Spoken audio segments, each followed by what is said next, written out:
morning devotion. I'm forever yours.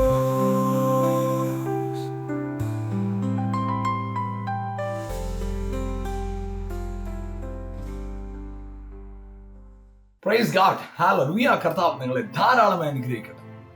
നമ്മുടെ കർത്താവായ യേശുവിന്റെ പരസ്യ ശുശ്രൂഷയുടെ ആരംഭകാലത്ത്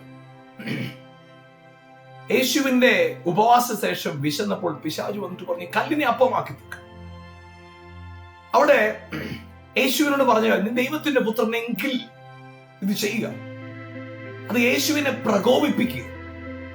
ദൈവപുത്രനെന്ന് വെളിപ്പെടുത്താനായിട്ട് യേശുവിനെ തന്നെ നിർബന്ധിക്കുക. എന്നാൽ പ്രിയപ്പെട്ടവർ, നമുക്കറിയാം, അവിടെ ഒരത്ഭുതം ചെയ്ത് താൻ ദൈവപുത്രൻ എന്ന് വെളിപ്പെടുത്താതിരുന്ന യേശുവിനെ പിന്നത്തതിൽ യേശുവിന്റെ ജീവിതത്തിലൂടെ അത്ഭുതങ്ങളുടെ തുടർമാനമായ പ്രവൃത്തിയിലൂടെ നമുക്ക് കാണാൻ കഴിയും. ലോകത്തിന് തന്നെ വെളിപ്പെടുത്തി കൊടുത്തു, ഇവൻ ദൈവത്തിന്റെ പുത്രനായ ക്രിസ്തുവാണ്.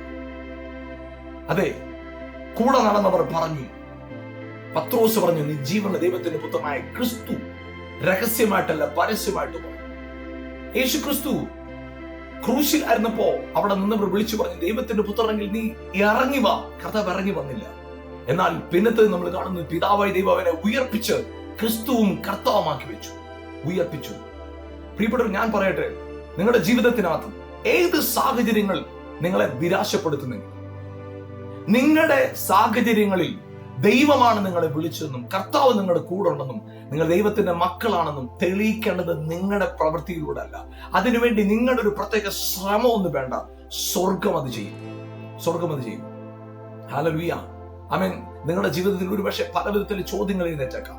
ഇതെങ്ങനായി തീരും, അതെങ്ങനായി തീരും.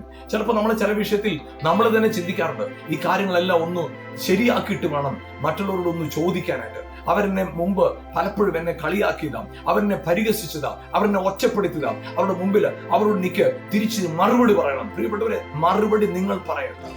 ആമേൻ. ചെങ്കടലിന്റെ മുമ്പിൽ വന്ന് നിന്ന് ജനത്തോട് മോശ പറഞ്ഞൊരു കാര്യമുണ്ട്, നിങ്ങൾ മിണ്ടാതിരിപ്പിൻ, യഹോവ നിങ്ങൾക്കായി യുദ്ധം ചെയ്യും. ഗോലിയാത്തിന് മുമ്പിൽ നിന്ന് ദാവീദ് പറഞ്ഞൊരു കാര്യമുണ്ട്, യുദ്ധം യഹോവയ്ക്കുള്ളത്. അതേ പ്രിയപ്പെട്ടവരെ, നിങ്ങളുടെ സാഹചര്യങ്ങൾ എന്തുമാകട്ടെ, പ്രതികരിക്കേണ്ടത് നിങ്ങളല്ല, സ്വർഗം പ്രതികരിച്ചോളും.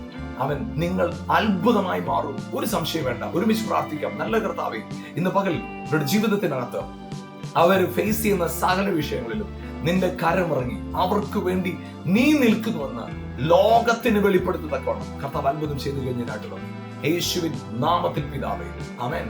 Have a glorious day. God bless you. Amen.